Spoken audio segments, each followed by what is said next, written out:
Appreciate it, Chief. 5:02, we will go ahead. Thank you. Appreciate it. Thank you, Chief, appreciate Sure. it. Dismiss that meeting, and we'll call the briefing to order. If you would, bow your head, and we'll go ahead and... Father, thank you for the stand. Father, thank you for the opportunity to come together. Father, we pray for wisdom as we look at the things that are before us. Father, we thank you for those that are out protecting us and keeping us safe. Father, we just pray that you bless them and keep them safe, Father. In Jesus' name we pray. Amen. Review council agenda items. Councilmember Hamilton's doing the pledges. We do. Yep. We do have some proclamations, awards, and presentations. The Poppy Award. Does everybody have dollars? Yep, I've got some.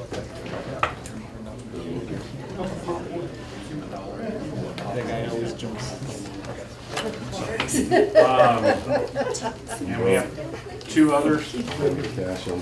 Okay. Is there anything on the consent that needs to be discussed? Yes, sir. I've got 4. Okay. I got your dollar. Oh, for the Oh, I'll take Buddy, that, I don't know Tony. if y'all passed it already, but for the proclamations for Buddy Poppies, we're gonna pull that item.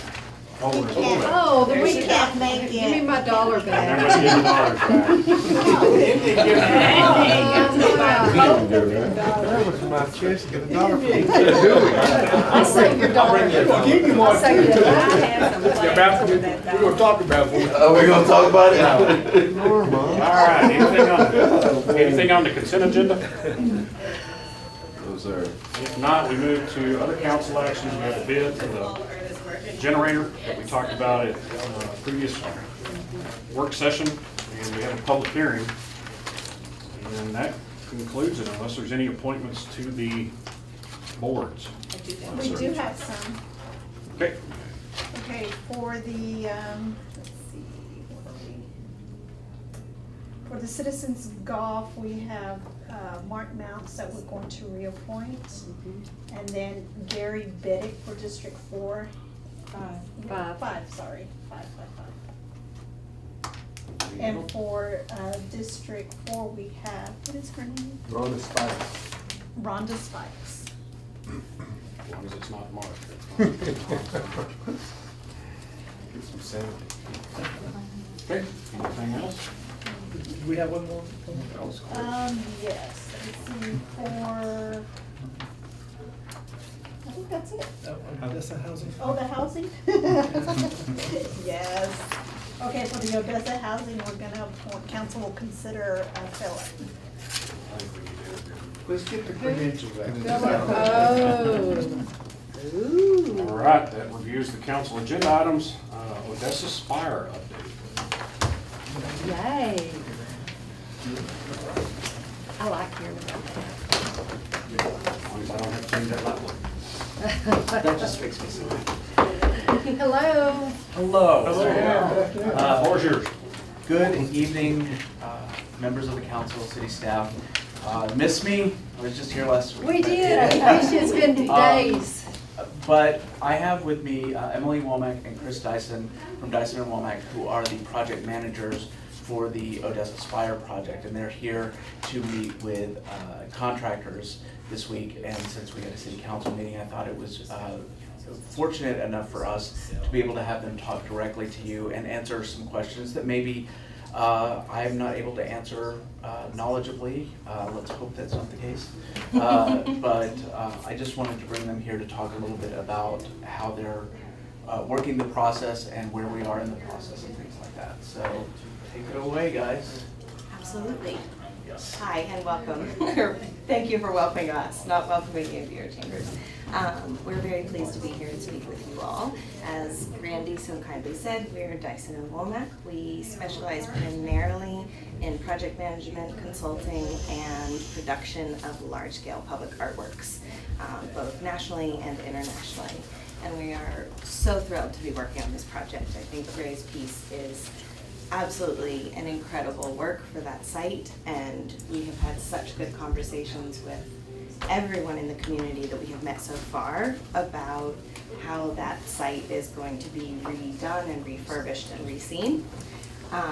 We particularly get really excited about projects that are taking something that's lived in people's day-to-days and elevates it and surprising moments of renewal around that. So this project is particularly We're gonna exciting take a there. picture, that way the council has a reference. They've seen it before, but. Good. We just put some images together, but I don't know if we have time. Oh, do you? We did, but I don't know if it would be the easiest to pull up right now, and we can share that around too. It's just some images, We close-ups just of the broke down site. some close-ups of the current condition of the Odessa Cloth World sign, and we just wanted to show you a kind of a before and after. My Before website working is it. blocked from the city. What can we say? Wow. I feel that right there.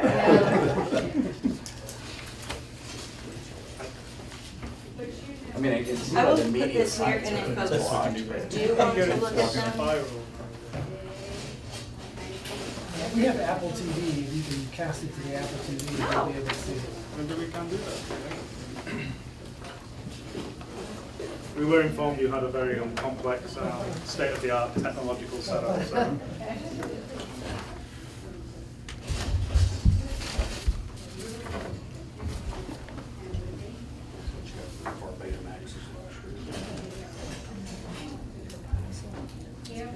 Discover it.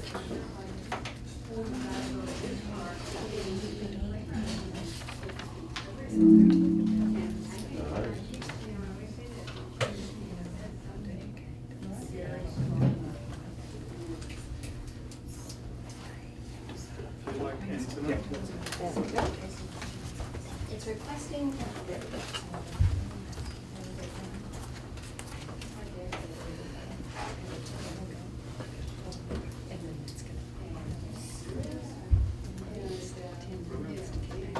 All right. Here we go. Excellent. Yes. So a picture you guys are probably familiar with, but we put together some of the more close-up and detailed images. I think it's really lovely to see where you're at now and where we will not be in a couple of months. As Randy said, we have been working for a little while on some of the back-end side of speaking to contractors, looking at local, state, and federal regulations around how we're gonna remediate this and the things that we need to do and ensure are in place. And we're at the point now where we have released the bid package to contractors. We have a site meeting tomorrow morning for folks where we will answer some questions for them. And then bids are due on the scope of work by April 30th.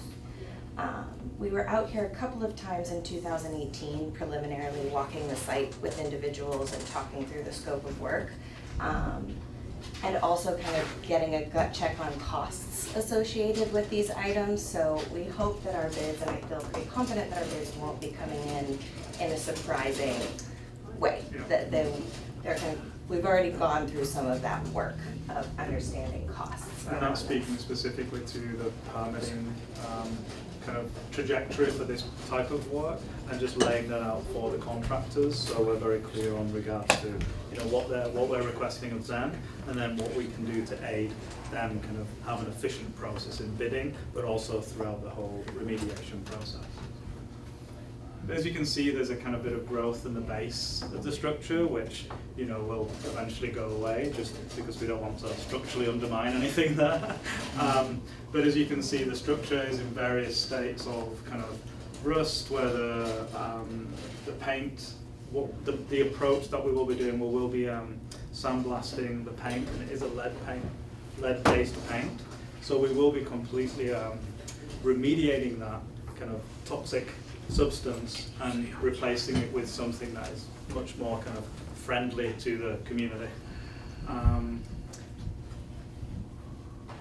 There's also a lot of work that's going to go into just making sure it's structurally sound and secure, some members being replaced that have rusted out over time, and a few things just aesthetically that the artist would like. We'll be removing some of these rungs to clean up the site or the structure and make it feel more streamlined so that the focus is really on the piece on the top.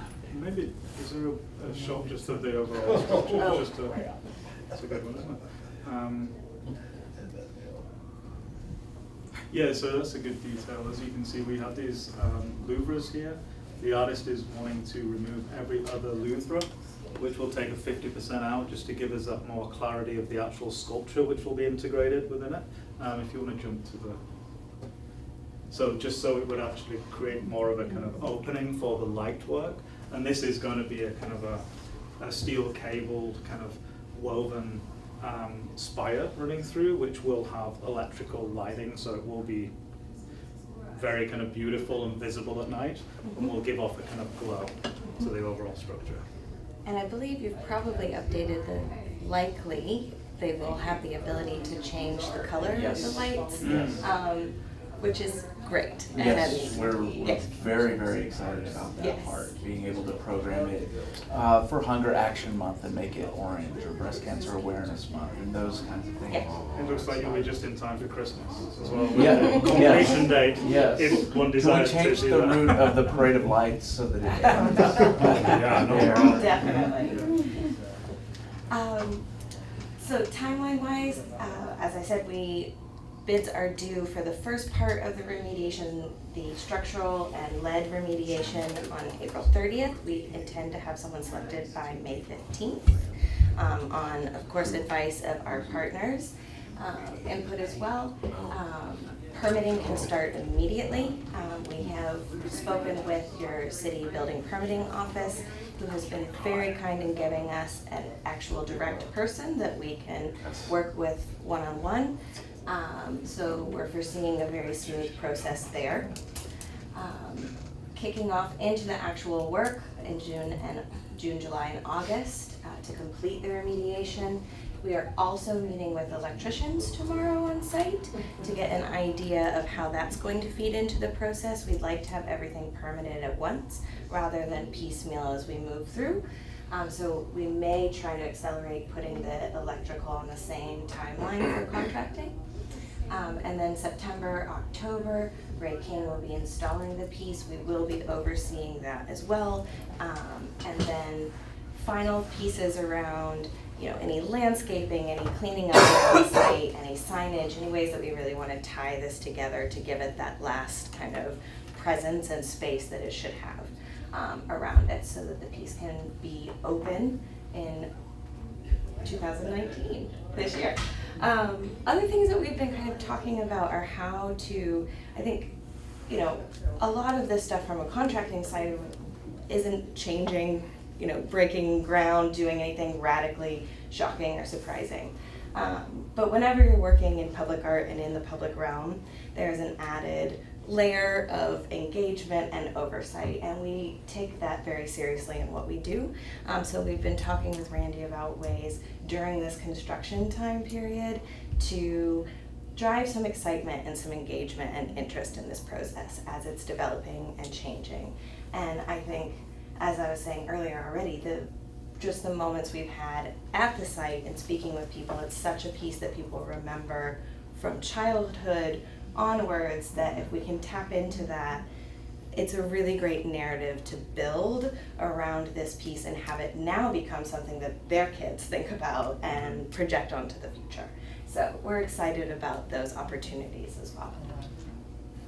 I have a question about the remediation process of the lead. How does that typically look like? Or what does that typically look like? So what it would look like for a structure like this, there would be a complete wrap and an enclosure of the entire... The tenting, essentially. Tenting, exactly, yeah.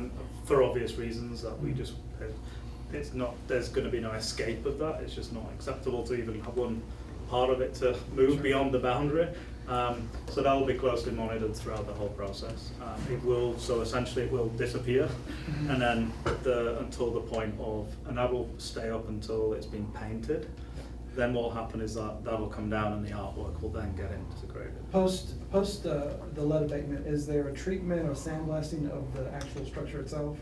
Correct. So the process of removing the paint, it's in various states of kind of like thickness throughout. Over the years it's been painted at certain thicknesses. So what will happen, it will be either from the base or from the top, we'll work through it with a sandblasting, and those kind of paint will all be captured and then disposed of through the correct section.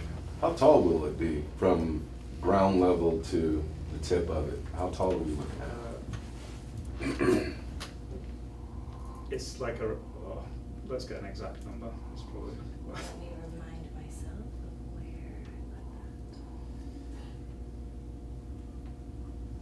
put Don't trouble yourself. That's it was It's like 111 feet, I think, from recollection. You might know Yeah, that. it was just over 100 feet and it was under 120. I think Yeah, it it's between was that. But 100. we're also seeing if we need to put on any type of mast that might add a little extra. Yeah, height. one of the discussion that we're having actually tomorrow with Yeah. the electrical engineer is Red dot, quite funny because it is a red light beacon. Yeah. But Yeah. we will be There's- putting a light yeah, beacon on top of the the- beacon. The FAA beacon, which has not worked for 15, 20 years and the FAA hasn't cared, all of a sudden they care now because, and it's gonna actually be raised about 15 feet from where it is when you put that Yeah. structure in. I can get you the exact height. Yeah. So how is it on lightning protection? You know, because we do have, No, that's exactly A lot. also part of that scope from the electrician, that it will be earthed. That will be running down, obviously from the highest point, all the way down the structure into the ground. Okay. Yeah. One of the scopes. I know a lot of the focus has been on the lead, but I'm actually very excited to be speaking with the electricians tomorrow because I think that's almost as significant for some of those reasons. So that scope is gonna be really important. I don't know if some of the new council especially were aware, but the original concept for this had mirrors on the top third of it, and we asked that those be removed because of hail damage concerns. You know, because he came in and presented right after the big hailstorm. You know, part of what we do as well when we're working on projects is to look at their feasibility and practicality. And we were brought on after this piece was commissioned, but in looking at it, I think one of the reasons that we felt really excited about working on this project because the commission feels like such an appropriate fit to the structure and questions of how it's gonna work with light pollution and many different things have been thought through and addressed really well. So commend you for doing a good job of commissioning a piece and somewhat making our lives less difficult. But it is, those concerns have been thought through on a couple of levels. But where we see those items, we still bring them up and are in contact with the artist and able to have that dialogue as well. Any questions? what is the base going to, I mean, right now it's broken brick. Yeah. Mhm. What is the base? Well, we're looking at several different things, maybe just replacing, because that base is very mid-century, Mhm. and it mirrors the architecture of the tower itself, so we really like that, but it's really gonna, boil down to cost and feasibility as to what that ends up looking like. But we really want to kind of honor that mid-century design if at all We possible. would love to work with some landscaping and really make that feel integrated and thoughtful at the base. Again, I think that's something we've talked about in terms of fundraising and seeing where we get with that, but, I think to be as a kind of as quite an iconic thing and a kind of locator for the city, I could see it being a kind of like a kind of, a gathering space for whether, it's like, it's already used as for that, but I think once this remediation happened, there'll be a buzz about wanting to inhabit that space, and then we kind of, I know we talked with Randy specifically about, there is so much potential for what that could be on that base, Yeah. either seeding or like planting, there's just. yes, I think the view from underneath, looking up in, is gonna be really remarkable, and I wanna make sure that however we treat this space, it's a space that's safe and inviting, so if you're coming there in the evening to look at it, you're not encountering walls for climate, like that there's a pathway to visualizing it and being around it that's actually considered, so that's gonna be essential. Mr. Ham, can you remind us of the funding and how that's working? Sure, absolutely. The city council was gracious enough to have funded the artwork itself at $100,000 originally, and that is what we commissioned from Ray King. And it was at that point we started looking at what the remediation costs were going to be and started fundraising on our own. We've been very fortunate that the first donation we got was from Toby and Sandra Oaf, $100,000. And immediately after that, we were awarded a matching grant from the FMH Foundation for $50,000, which then raised another $50,000. Plus we've had everything from $5 contributions to $25,000 contributions from individuals and businesses. And so we are, I would say, about 3/4 of the way to where we need to be. The one thing that I will mention to council is that when we went back to Ray King and asked him to resubmit the design with colored lights that are programmable, that's going to add about an additional $50,000 to the piece to the art piece. And we've not addressed that yet, as I'm waiting for his final design on those final costs. But as Emily and Chris have mentioned, you know, this is an iconic piece of Odessa history, and the goodwill that we have from the community is just fantastic. And I just envision it to continue to go that way in terms of fundraising, but also in community interest and involvement. Randy, that is a private parking lot, correct? Where it's That on? is a private parking lot. Do they plan on doing any upgrading? Because I know there's going to be a lot of tourists stopping in and out. There are. We're in constant contact with the owner of that shopping center. He lives in Fort Worth now. He used to live in Odessa, but he lives in Fort Worth now. To make things a little bit more difficult, we're lucky that Austin Keith has a location there, so he's been a great liaison between us and has looked at some of those things. As I've mentioned, our city public art program is specifically for art on city property. And when this project came up, it was private property, and it was through Austin Keith and Gillum and a couple of other people that they were able to get that piece donated to the city with an easement for access, so that we can do the work and also have access for maintenance and things like that as well. So even though that parking lot is private, the sign itself is city property. Thank you, sir. You're welcome. Other questions? Thank y'all very much. All right, thank you. Yes, Thank you thank so you. much, Chris. Thanks for Let me that. back We're up one excited step. about it. Yes. That was It's good. too, yeah. Great piece. I have a little bit of an issue with putting part of our city staff on that board. Philip doing a great job. He's got a full-time job without that. And I think we either need to table it, or I think if a councilman that could take that, sit on that board. Is that for Odessa Housing? Oh, Odessa Housing? Yeah, that's affordable housing. So, Tom, just for a bit of background, I was the first person that council appointed on that board.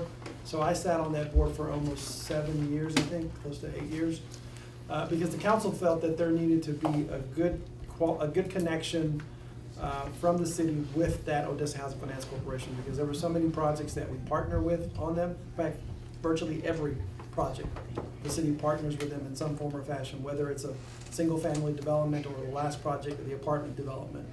So the council at the time felt we needed to have a presence on that. So that's why they appointed me, and I rolled off in January. I appreciate that. But being part of the city government, I think that, you know, you don't need to be part of the governing board of that association. I get what you're saying. And I think you're certainly invited to go and sit in on any of their board meetings anytime you want to. That's how I feel about it. You know, you're part of their funding, and you're also part of their governance. I just have an issue with that. And, We can talk about it out there. Can we Okay. table this then? Yeah, we can do whatever we want. We'll get out there. you know, if, They would table. Just to clarify, we don't provide them any funding. well, directly, yeah. Okay. But there are direct participations for his real estate acquisitions and those things, right? We typically provide them the property that they use for Right. their developments. Yeah. We have 30 minutes, but I believe there's something going on out here. Yes, it's the art appreciation reception, so. Got a guitar out there? They got a lefty out They there? have, I'll go deal with that. so y'all go enjoy. Well, I got room on my phone. All right, go.